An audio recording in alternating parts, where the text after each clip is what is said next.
En las tierras de Arizona, la familia Guthrie lanzó un llamado desesperado a la comunidad de Tucson para localizar a su madre desaparecida. Su súplica no conocía fronteras, se extendía por cada rincón del país. Se trata de Nancy Guthrie, progenitora de Savannah Guthrie, la reconocida presentadora del programa Today. El rastro de la mujer de 84 años se perdió el 31 de enero. Se sospecha que fue sustraída violentamente de su propio hogar. Quienes han seguido de cerca el enigma de Nancy Guthrie ya conocen los cabos sueltos de esta trama. Como bien sabemos, la última vez que se tuvo noticia de Nancy fue al caer la noche del 31 de enero. Su yerno Tommaso Cioni la dejó en su residencia de Catalina Foothills cerca de las 9:48 de la noche. La alarma sonó a la mañana siguiente cuando su ausencia en el servicio religioso virtual delató que algo andaba mal. Desde los primeros instantes, el Buró Federal de Investigaciones tomó las riendas del caso. El despliegue de las Fuerzas Especiales Conjuntas se mantiene en operación constante. Han surgido sospechosos y diversas teorías, pero el público solo ha tenido acceso a fragmentos aislados de la evidencia. No obstante, lo que hoy nos convoca surge de un detalle aparentemente insignificante. Todo inicia con un jardinero apostado en un predio cercano a la ruta donde Nancy solía pasear a su perro. Un trabajador que ha formado parte de ese vecindario durante meses, o quizá años enteros. Un hombre que alzó la voz recientemente para revelar algo que merece un análisis mucho más profundo.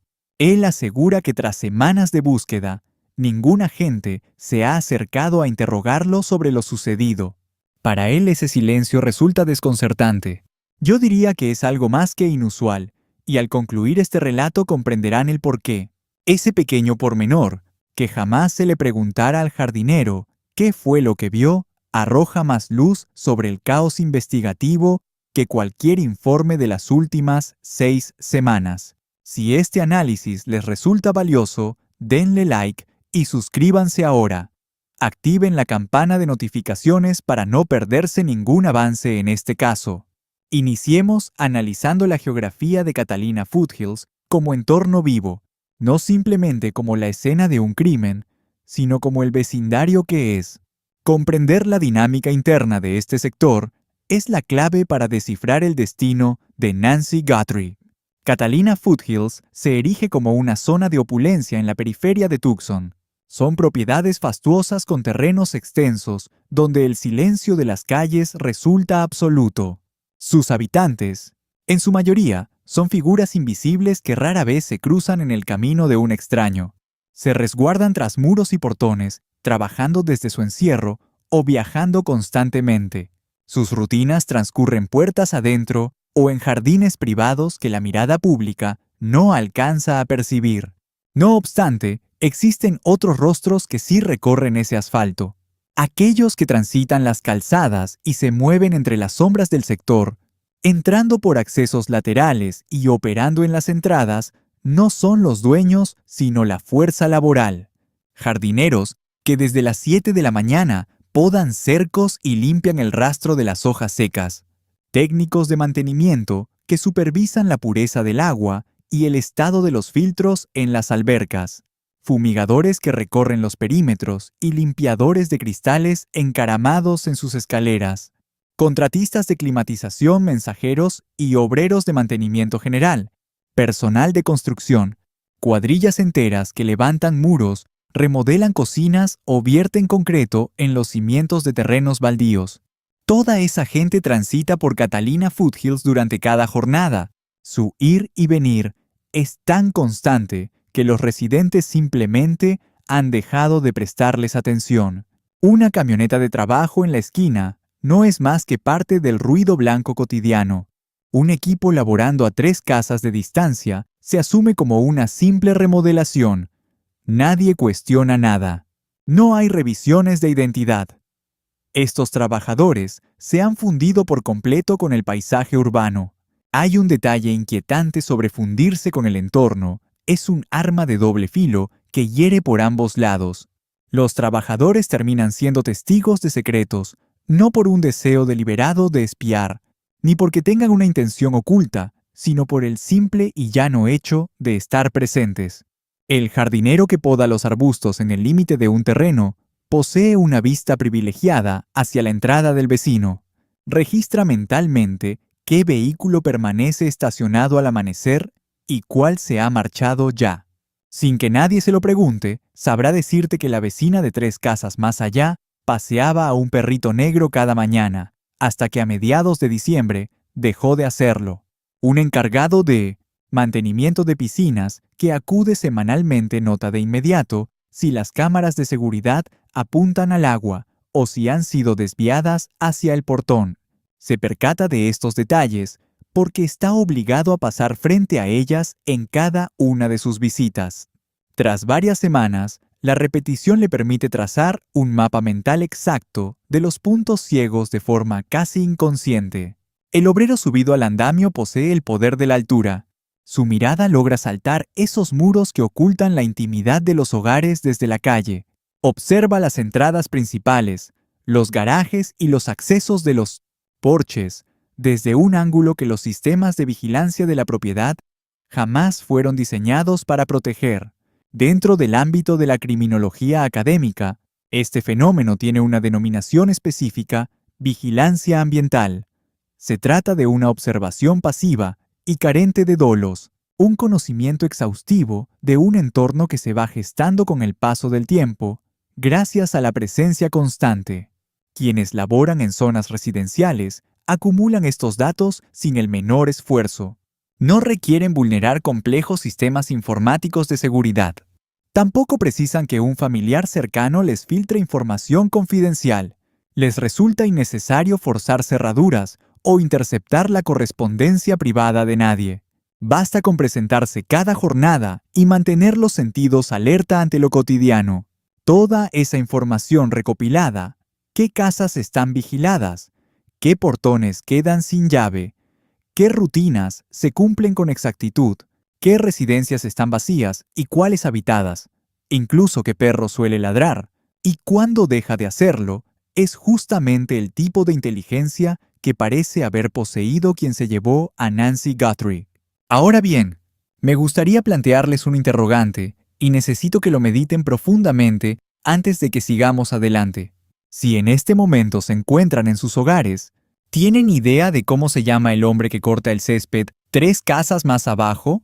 ¿Saben para qué empresa trabaja? ¿Serían capaces de darle una descripción física a un retratista forense? Porque con seguridad, ellos sí podrían describir el rostro de ustedes.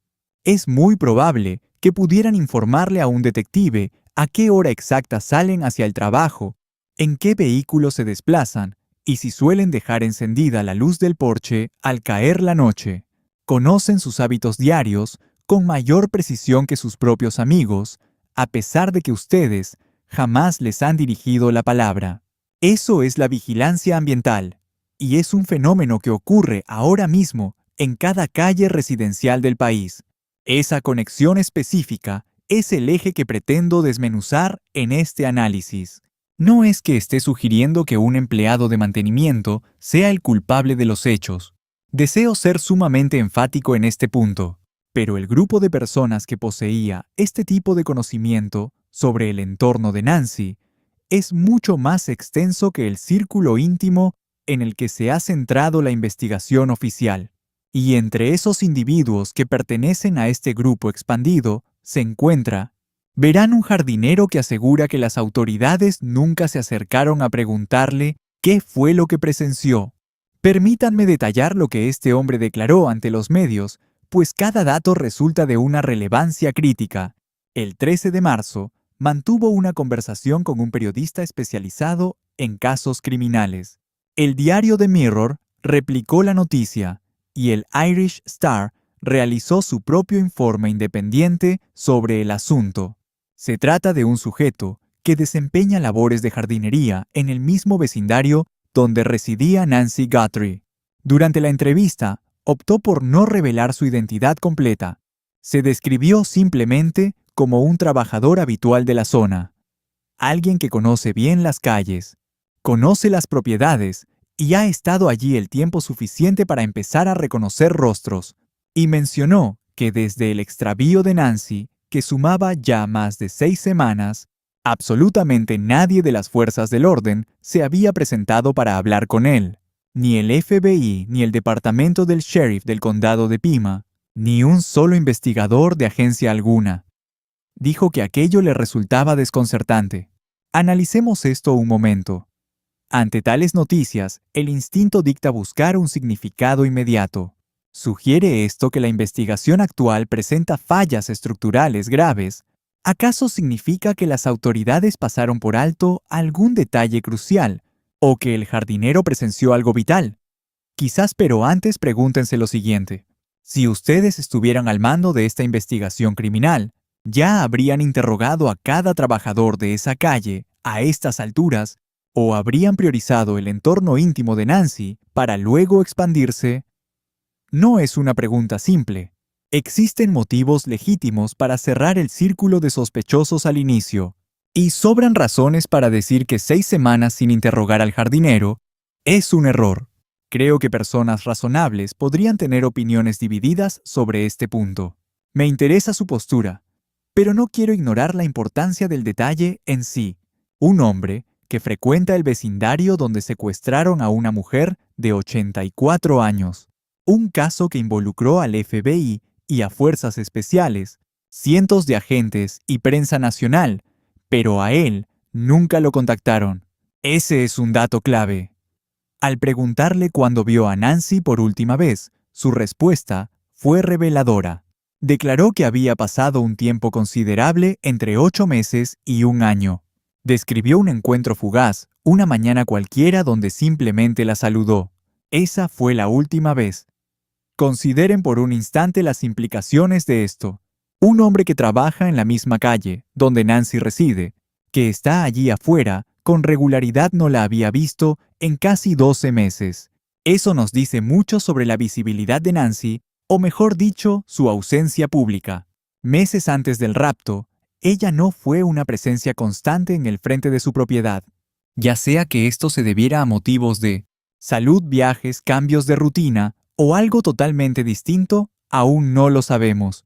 Pero que se hubiera retirado de las áreas visibles de su vida por tanto tiempo plantea una incógnita que los investigadores deberían analizar meticulosamente. ¿En qué momento exacto volvió ella a hacerse visible ante los demás? ¿Cuándo su rutina se volvió observable para alguien que acechaba en diciembre o enero? ¿Y quién estaba prestando atención durante esa ventana de tiempo específica? Piensen en esto. Si Nancy fue invisible 8 meses y reapareció de pronto, ¿qué cambió? ¿Acaso la muerte del perro en diciembre alteró sus hábitos diarios? ¿Comenzó ella a salir al exterior con más frecuencia? ¿Recibió visitas más seguidas de alguna persona en particular? Ese intervalo entre la invisibilidad y la exposición fue lo que el secuestrador aprovechó. Identificar qué abrió esa ventana es tan vital como identificar al culpable mismo. Porque quien se llevó a Nancy no actuó basándose en información de hace 8 meses. Actuaron utilizando inteligencia actual obtenida mediante la observación directa. Alguien la vigilaba antes del 1 de febrero, y el jardinero sugiere que no era un conocido. Pudo haber sido alguien que fue una simple cuestión de coincidencia fatal de encontrarse justo ahí en el instante preciso. Alguien cuya rutina cotidiana lo situaba frente a la propiedad de ella, justo en ese intervalo crítico donde sus movimientos volvieron a quedar expuestos. Pero aquí es donde la trama se complica. Analicemos el factor de las obras en la zona, un giro en la investigación ocurrido hace apenas 7 días, que resulta por decir lo menos inquietante. Los reportes del 17 de marzo señalan que agentes federales irrumpieron nuevamente en Catalina Foothills abordando a los vecinos con un interrogatorio completamente distinto al inicial. El enfoque fue sumamente puntual. Se centraron en las propiedades que estaban en plena remodelación. No buscaban pistas generales, buscaban identidades específicas. Los informes oficiales no dejaron lugar a dudas. El rastreo apuntaba específicamente hacia cada contratista y obrero que pisó esas obras durante el período de la desaparición. Y cuando digo esto me refiero a detalles minuciosos. La orden es clara: identificar con nombre y apellido a cada individuo que tuvo acceso a los sitios de construcción cercanos. Una precisión quirúrgica que en estos casos nunca es producto del azar. El Buró Federal no suele escudriñar la nómina completa de una cuadrilla de albañilería en todo un sector, a menos que sospechen firmemente que uno de esos nombres oculta al autor de un crimen. Esto nos lleva a pensar si cuentan ya con un indicio sólido contra algún trabajador, o si simplemente están intentando cubrir los baches de una búsqueda inicial que fue a todas luces insuficiente. La verdad absoluta sobre sus motivos permanece por ahora bajo llave. Sin embargo, lo perturbador no es el qué, sino el cuándo. Consideren este tiempo transcurrido. Han pasado ya 6 semanas de incertidumbre. No lo hicieron al inicio, lo hacen en este momento de estancamiento aparente.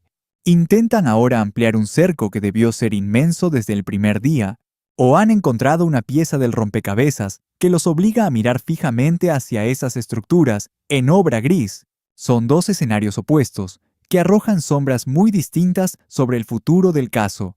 Dependiendo de cuál sea la verdad, el destino de la investigación podría cambiar drásticamente. Hay algo en la naturaleza de las obras en Catalina Foothills que representa tanto una pesadilla logística como una oportunidad dorada para un depredador. En esta zona de alta plusvalía, el ruido de los martillos y las remodelaciones constantes son parte del paisaje cotidiano. Durante aquel mes de enero, justo en las semanas previas a que el rastro de la víctima se desvaneciera por completo, varias cuadrillas de obreros tenían una vista privilegiada y constante hacia su residencia. Rostros anónimos que permanecían allí jornada tras jornada mimetizados con el entorno. Tenían la excusa perfecta para vigilar sin ser cuestionados. Su empleo les permitía observar cada movimiento durante semanas enteras. Esa permanencia es la clave del horror. No eran extraños que cruzaban la calle por azar. No se trataba de un repartidor que entrega un paquete y desaparece en un minuto. Es alguien que desde lo alto de un andamio o junto a un camión de carga mantuvo una vigilancia metódica y totalmente libre de obstáculos sobre todo lo que ocurría en la avenida. Deténganse a analizar la perspectiva visual de la escena por un segundo. Desde un andamio situado apenas a un par de viviendas de distancia, un observador habría tenido un ángulo cenital perfecto hacia el portón principal, la cochera y la entrada de su hogar. A esa altura, los muros que supuestamente protegían la intimidad de la propiedad se volvían inútiles. Era capaz de cronometrar las horas exactas en las que el vehículo de ella abandonaba la casa. Tenía el control visual de quién entraba al caer el sol y quién se marchaba bajo el amparo de la oscuridad. Podía incluso descifrar el lenguaje de las luces exteriores, el momento justo en que se encendían y cuándo se extinguían, detectando patrones de comportamiento repetidos noche tras noche. Pero no solo era la altura. Un operario sentado en su camioneta, a ras de suelo, poseía una perspectiva distinta, pero igual de peligrosa. Desde allí, el flujo de transeúntes y el horario exacto del personal de mantenimiento quedaban registrados en su memoria. Él tenía la capacidad de distinguir qué lentes eran visibles desde la calle y calcular con precisión los ángulos que cubrían. Con el paso de los días, y esta es la palabra clave, con el tiempo suficiente a su favor, logró identificar los puntos ciegos y los accesos a la propiedad de Nancy que ninguna cámara estaba posicionada para registrar. Y es que nada de esta labor de vigilancia habría quedado capturado en las grabaciones de la propia Nancy, porque sus dispositivos apuntaban exclusivamente hacia el interior de su terreno. No estaban orientados hacia la vía pública. No vigilaban el predio situado a 2 casas de distancia, ni fueron diseñados para detectar a un hombre sobre un andamio observando en su dirección. Ese es el vacío de seguridad, la grieta en la vigilancia que define este caso. Las cámaras de Nancy registraron con fidelidad todo lo que ocurrió dentro de su campo visual, pero no captaron absolutamente nada de lo que sucedía fuera de esos límites. Y fuera de ese alcance, es exactamente donde un trabajador de la construcción se habría posicionado. Ahora quiero que se pregunten lo siguiente. Si ustedes fueran quienes planean esto, si quisieran diseccionar cada detalle de la propiedad de Nancy sin ser grabados, ¿en qué lugar se detendrían? Se ubicarían justo donde la tecnología es ciega. Y en las colinas de Catalina, eso significa la calle, los terrenos colindantes y las zonas de obra gris. Esos espacios donde la presencia de extraños es normal y el alcance de las cámaras es nulo. En este punto, el contexto de enero en Tucson resulta vital. No estamos en una ciudad del norte, donde el crudo invierno paraliza cualquier labor al aire libre. Las temperaturas en Tucson, durante enero, oscilan entre los 7 grados por la noche y los 18 grados durante el día. El suelo no se congela. Las obras avanzan según lo previsto y las cuadrillas de paisajismo se mantienen activas. El mantenimiento de las piscinas es una tarea que no se detiene en todo el año. El flujo de trabajadores externos en las colinas de Catalina durante las semanas previas a la desaparición de Nancy no disminuyó por el clima. Se mantuvo en sus niveles habituales, lo que implica que una gran cantidad de personas tuvo acceso prolongado al entorno que rodeaba su hogar, y el conocimiento silencioso que se adquiere con ese acceso constante era sumamente peligroso. Sin embargo, para mediados de marzo, al menos a uno de esos individuos nunca se le había preguntado qué fue lo que vio. Ahora quiero vincular este ángulo de la construcción con un detalle que se hizo público esta semana, porque sospecho que ambos podrían estar conectados. Y de ser así, el panorama que empieza a dibujarse es revelador. Un periodista especializado en crímenes de alto impacto informó que unos inquilinos que vivían cerca de la propiedad de Nancy se mudaron de forma repentina justo después de su desaparición. Según el reporte periodístico, los ocupantes permanecieron allí hasta el preciso momento del secuestro y acto seguido desaparecieron sin dejar rastro. La vecina Laura Gargano corroboró esta versión de manera independiente. Ella explicó que no abundan las casas de alquiler en esa zona exclusiva, pero que había una muy cerca, y quienes residían en ella se marcharon a los pocos días de haber ocurrido el incidente. Lo notó de inmediato porque el vehículo de estas personas ya no volvió a verse en el lugar. Ella misma lo reportó a los investigadores. Un excomandante retirado del SWAT del condado de Pima, con casi 30 años de carrera en las fuerzas del orden, analizó en medios especializados por qué este tipo de detalle atrae tan poderosamente la atención de los peritos.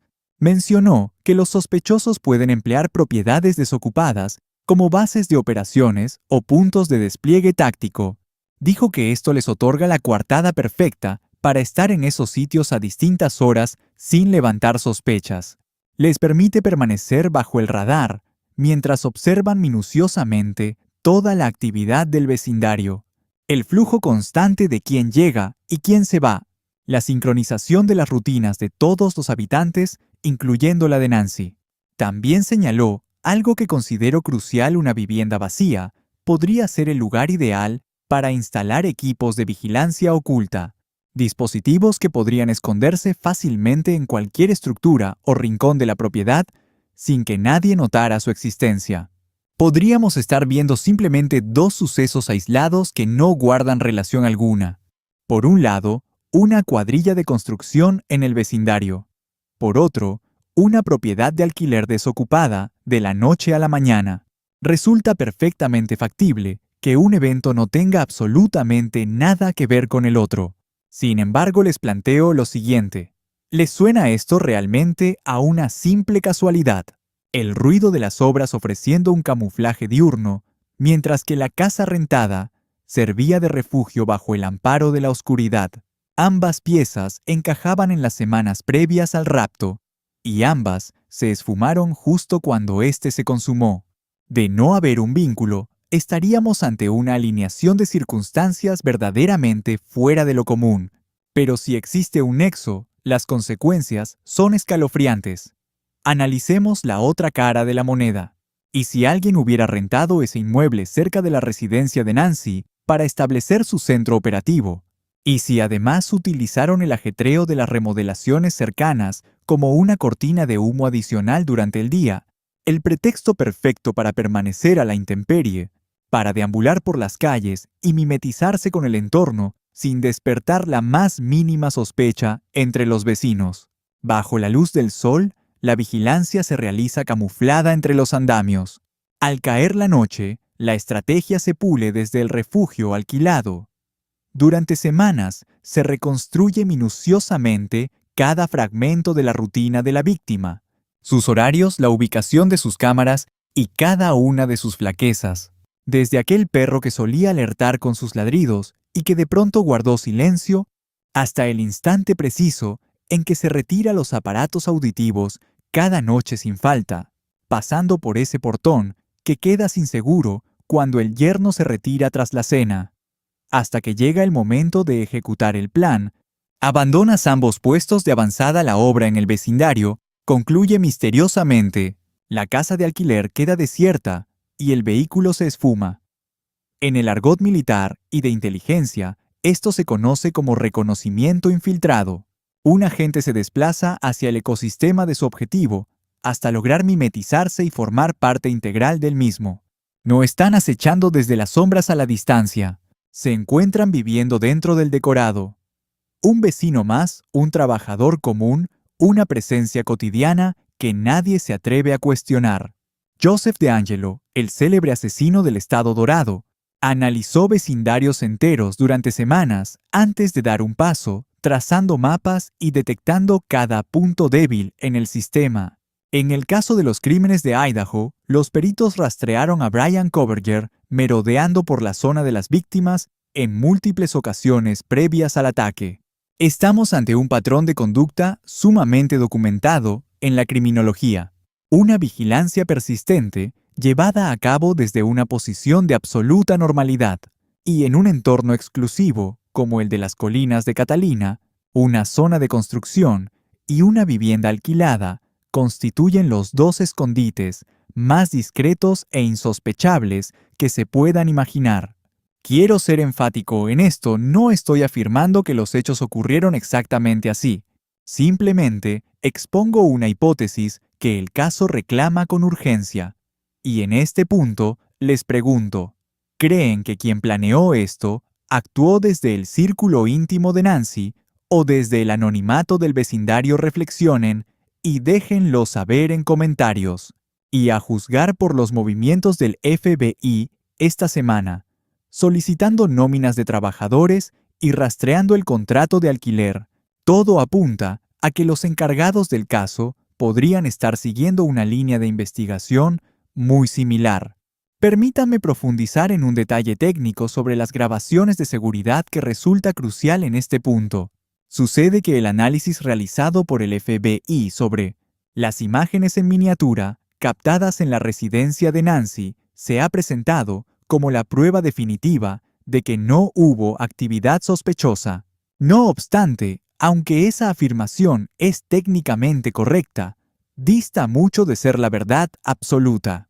El domicilio de Nancy contaba con dispositivos activados por movimiento que vigilaban la alberca, el jardín trasero y el pasillo lateral. Al detectar cualquier presencia, estos aparatos generan vistas previas en una resolución bastante deficiente. Los agentes federales lograron recuperar archivos que contenían semanas enteras de estas capturas. En ellas se observaba a los jardineros, al personal de mantenimiento de la piscina y a los propios familiares, una rutina cotidiana sin sobresaltos aparentes. Sin embargo, estas imágenes pequeñas ocultan grandes limitaciones técnicas.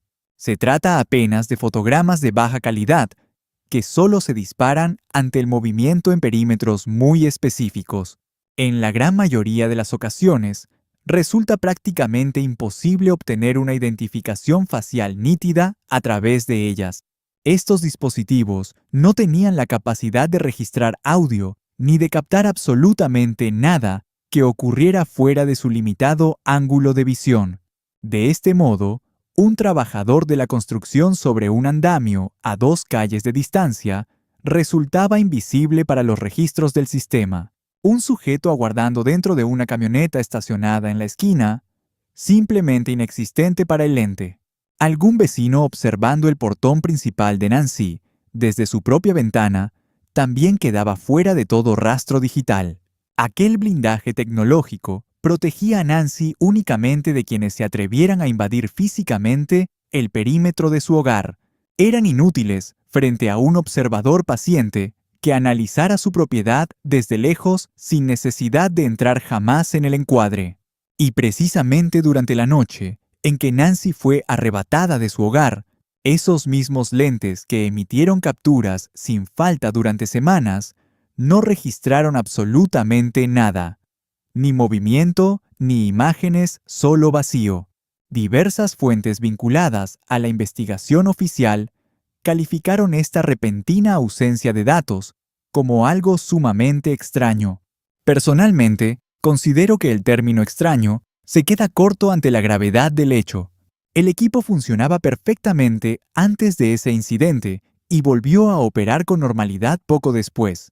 Varios vecinos reportaron interferencias en su conexión a Internet y fallos en sus propias cámaras en ese mismo lapso de tiempo. El departamento del sheriff confirmó que están examinando una caja de servicios públicos saboteada en las inmediaciones de la residencia. Si el autor intelectual de esto dedicó semanas a vigilar desde los ángulos muertos de esos dispositivos, memorizando minuciosamente la ubicación de cada punto de vigilancia, sus zonas de cobertura y sus vulnerabilidades, entonces el hecho de que el sistema se apagara la noche del rapto deja de ser una casualidad desconcertante. Es la consecuencia directa de una planificación meticulosa persistente y basada en información precisa. Y el punto estratégico desde donde se podía ejecutar esa vigilancia diaria sin levantar sospechas, contando con una panorámica total y clara de toda la propiedad, era precisamente una zona de construcción cercana. Aquí es donde la lógica da un giro siniestro.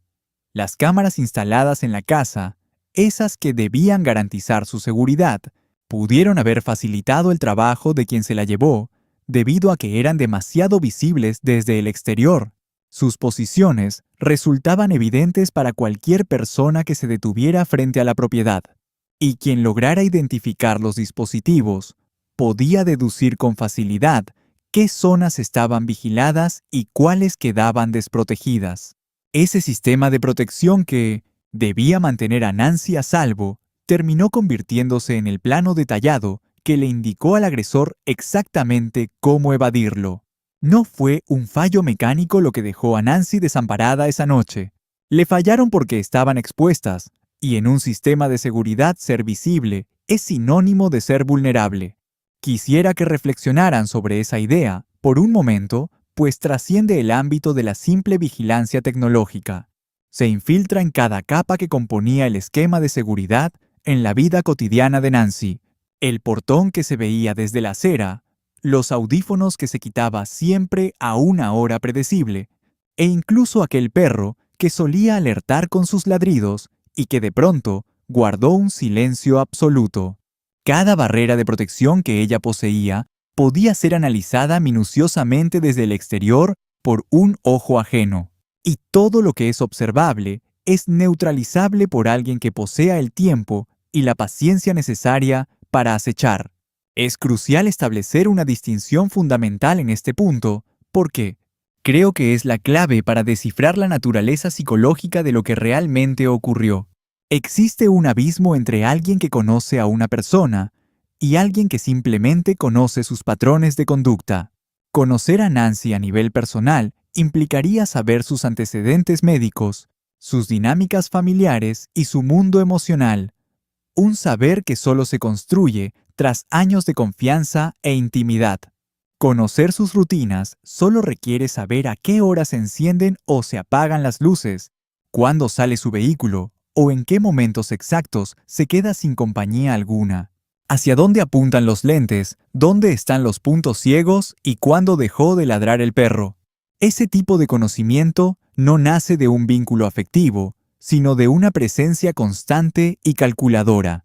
Una presencia prolongada, metódica y silenciosa en ese mismo entorno durante semanas.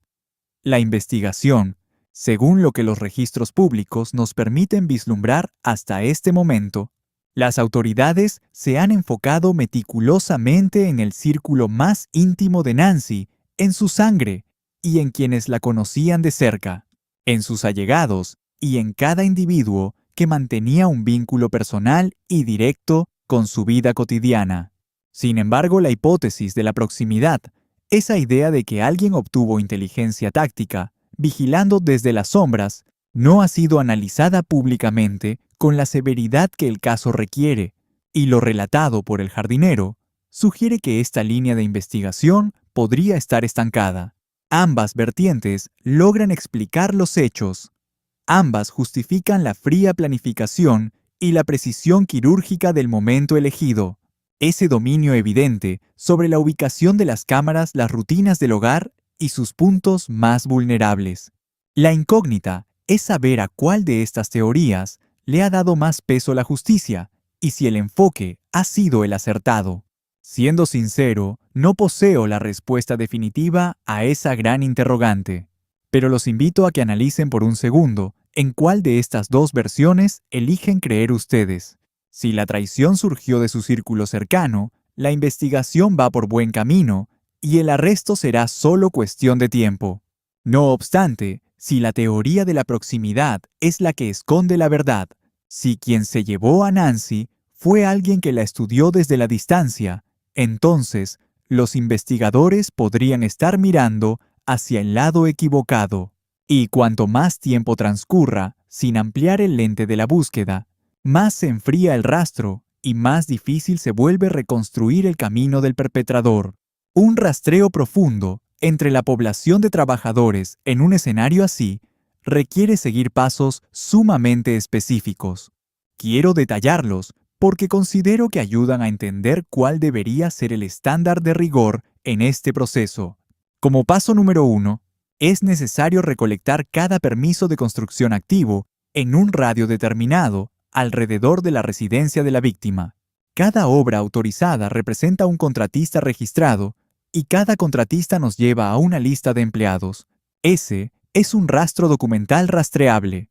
Como paso número 2, se deben auditar las licencias comerciales de jardinería y mantenimiento de piscinas, además del control de plagas y servicios similares que operen en esos códigos postales específicos.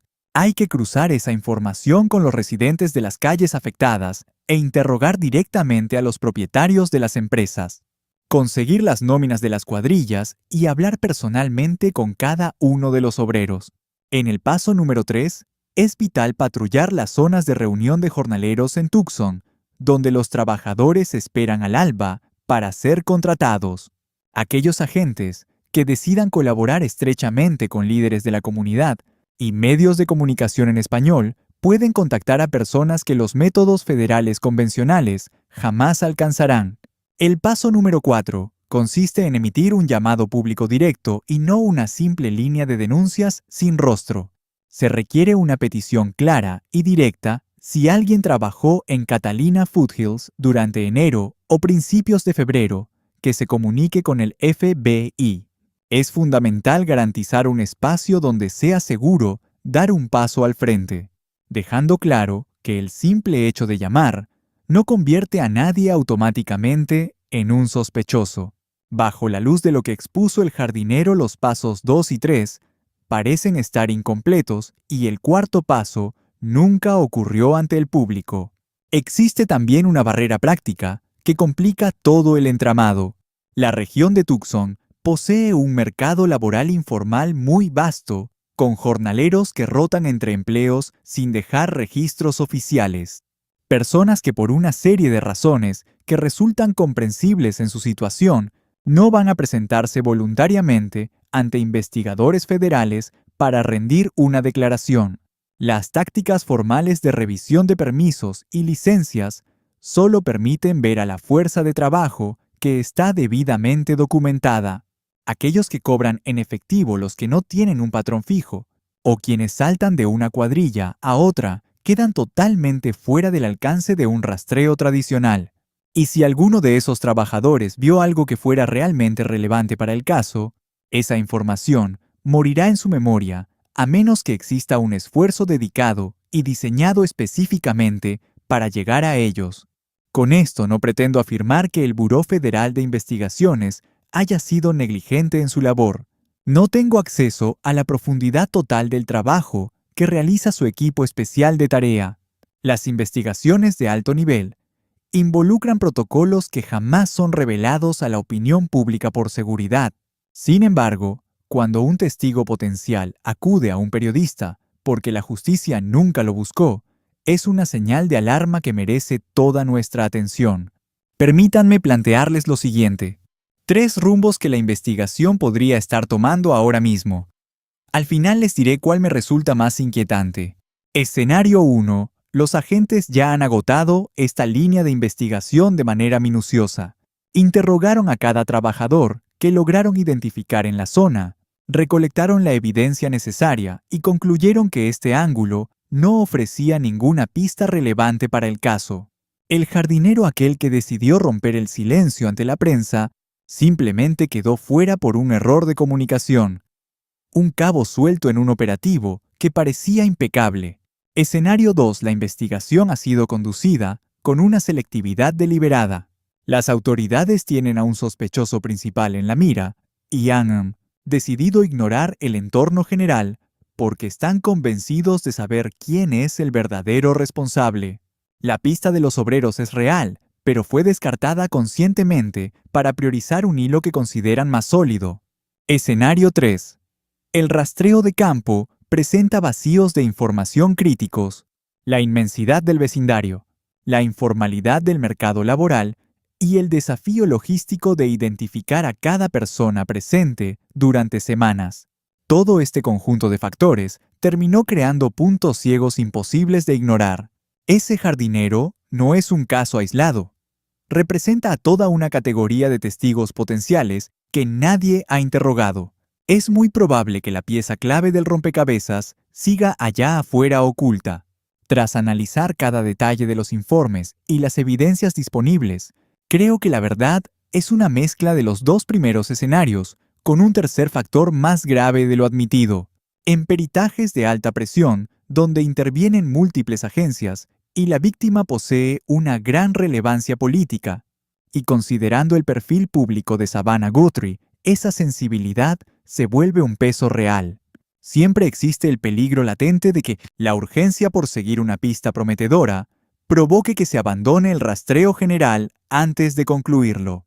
El testimonio del jardinero nos recuerda que el trabajo de campo aún podría estar inconcluso. Me interesa saber cuál de estos rumbos consideran ustedes como el más probable, ya que he expuesto 3 posibilidades y les he compartido mi propia perspectiva analítica. Pero este caso también les pertenece.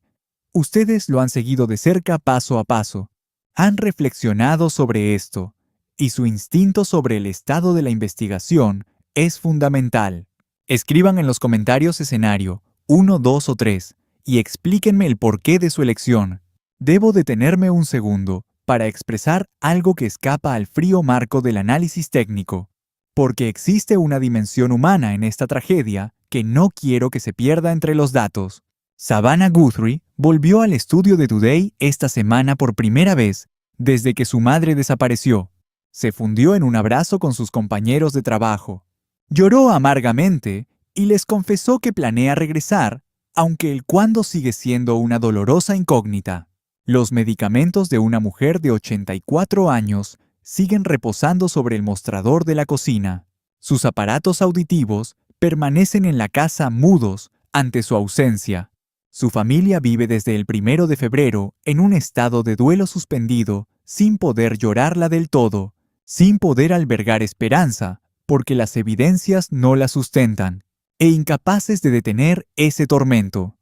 Ese es el peso psicológico que este caso ha impuesto a las víctimas.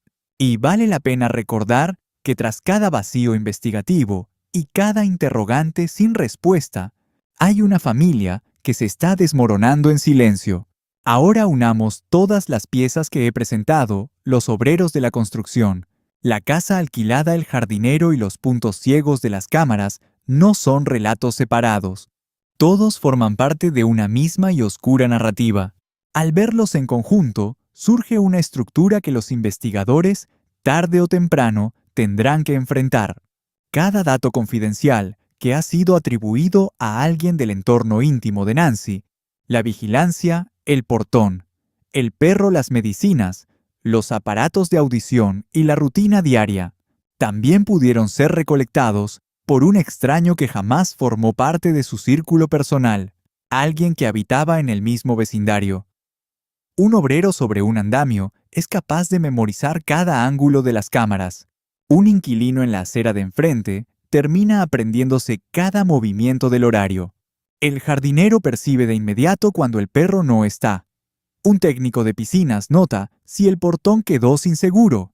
Y ninguno de ellos necesita cruzar ni una sola palabra entre sí para que el panorama esté completo, pues cada uno obtiene su pieza de forma aislada, a través de su simple presencia física. Pero, ¿qué sucedería si en realidad no actuaran de manera independiente y si la actividad de la construcción y la presencia del inquilino estuvieran vinculadas por un nexo común? ¿Qué tal si alguien usó las obras como fachada durante el día y la casa alquilada como base de operaciones nocturna? ¿Qué pasaría si el individuo que rentó aquella propiedad, ese que permaneció allí hasta el momento del secuestro, y luego se esfumó sin dejar rastro, no fuera un simple inquilino que se marchó por azar en el peor momento posible? Y si el contrato de arrendamiento era en sí mismo la operación, esa es la interrogante que marca una distancia abismal con cualquier otra teoría planteada hasta la fecha.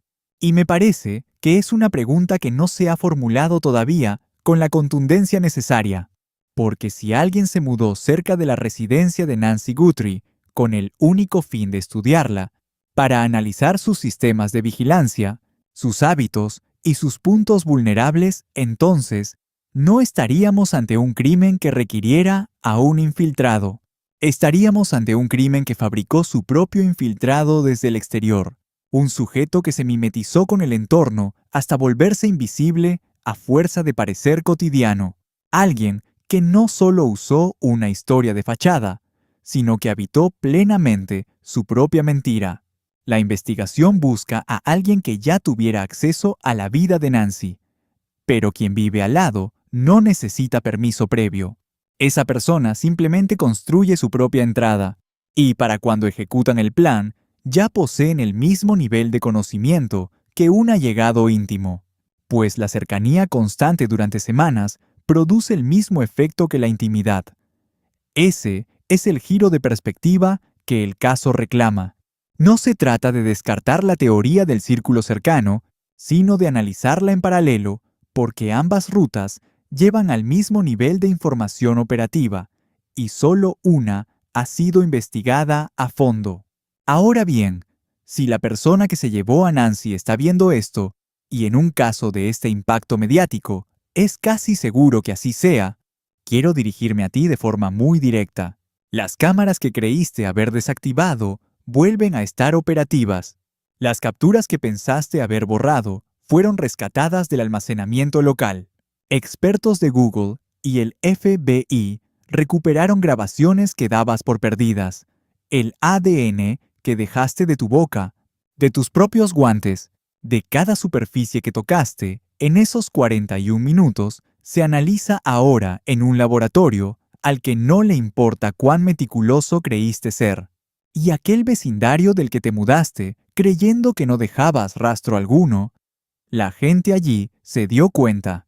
Laura Gargano notó exactamente el momento en que tu vehículo desapareció. Un excomandante del SWAT describió esa vivienda vacía ante los medios nacionales como un punto de despliegue táctico. Y el FBI está haciendo las preguntas correctas sobre eso en este mismo instante. Calculaste lo de las cámaras, te preparaste para desactivar el Wi-Fi, previste los aparatos de audición, el perro y las medicinas. Pero no contabas con el jardinero que observaba cosas desde 3 casas de distancia. No esperabas que una vecina llamara por iniciativa propia a los agentes, porque simplemente algo no encajaba. Y jamás consideraste el hecho de que en un barrio repleto de trabajadores, gente que está allí presente cada maldito día, que lo ven todo y recuerdan mucho más de lo que imaginan tu suerte esté echada, gente que está allí presente cada día, un patrón que antes carecía de lógica, pero que hoy resulta revelador. Ese testigo aún calla, pero hablará $1.200.000, suelen refrescar memorias. El número de contacto es 1-800-C-ALL-FBI. La investigación sigue activa. El equipo especial trabaja sin descanso. Algo cambió esta semana. El FBI volvió al vecindario preguntando por los obreros de la construcción. Indagan sobre el vecino que se mudó y sobre nombres específicos. Esto es lo relevante a seguir de cerca. Si las autoridades contactan al jardinero tras sus recientes declaraciones públicas, si el FBI lanza un llamado directo hacia los trabajadores de Catalina Foothills, si algún nuevo avance involucra una propiedad alquilada o estancia breve, y si los investigadores expanden su búsqueda hacia redes de trabajo informal en la zona de Tucson. Quien se llevó a Nancy Guthrie conocía su entorno y sus cámaras, sabía sus horarios, conocía perfectamente cada una de sus vulnerabilidades. La respuesta sobre cómo lo sabía quizá no esté a 6 kilómetros. Tal vez figure en los contratos de una casa que quedó vacía, la noche en que Nancy desapareció, o en permisos de construcción que dieron a alguien un andamio y vista clara de todo, o en la memoria de un obrero que vio algo fuera de lugar. Si alguien trabajó en Catalina Foothills, o conoce a quien lo haya hecho, especialmente en enero o inicios de febrero, que se comuniquen con el FBI. Y no porque sean sospechosos, sino porque podrían tener la pieza que conecte todo. La línea del FBI es 1-800-CALL-FBI. También pueden reportar en tips.fbi.gov o al número local 5203-51-4988. Hay una recompensa activa de $1.200.000. Cualquier información puede cambiar el rumbo de esta investigación. Compartan este análisis con quienes sigan de cerca el caso de Nancy Guthrie. Si este contenido les aportó algo, denle like. Suscríbanse y activen la campana de notificaciones para no perderse ningún nuevo desarrollo en esta investigación. Y antes de irse, les dejo con una última reflexión. ¿La casa rentada fue una simple coincidencia o la pieza central de un plan meticulosamente elaborado? Nancy Guthrie merece que no dejemos de hablar de ella. Nos encontramos en el próximo caso.